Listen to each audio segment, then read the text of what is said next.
Meantime, Hope Village in Longview is nearing 2 months of operation, and people who moved in from a homeless camp are already finding housing. Washington Governor Jay Inslee says it's a model he wants to see across the state as he asks lawmakers to spend $4 billion on housing solutions.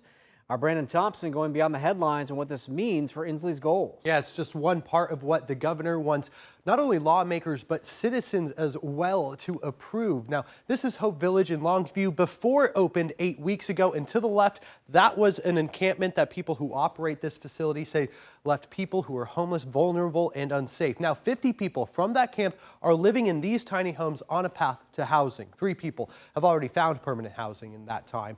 The governor spoke to one person living there who has found a job after 5 years of being employed. 10 people from the village are either in a job or in job training. The Salvation Army operates that site and provides caseworkers for people who live there to get on that path. But not everyone in Longview is stoked about this. About a dozen protesters met the governor saying that this facility is a $2 million boondoggle and called on him to spend the money elsewhere. We asked the governor what he'd say to those critics. It sells itself. You got 50 people here now, instead of living in squalor, which nobody's happy with. Nobody in their neighborhood wants to see tents and tarps and people living in those kind of conditions. And so now you're living in a safe, hygienic thing.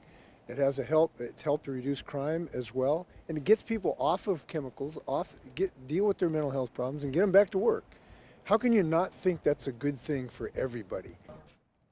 So the $4 billion, billion with a B, that proposal Inslee calls for would allow the state to borrow that money in order to build more housings, including these kinds of shelters, but also building 20,000 homes and pay for closing costs and down payments for first-time and low-income buyers. Coming at 5, Governor Inslee also toured a Ascent Youth Center, helping kids cope with their mental health. We'll talk about how that program hopes to be an early intervention so kids could build a foundation before these problems get too far down. So some success stories, but a lot of money. A lot of money to go with it. And a long way to go.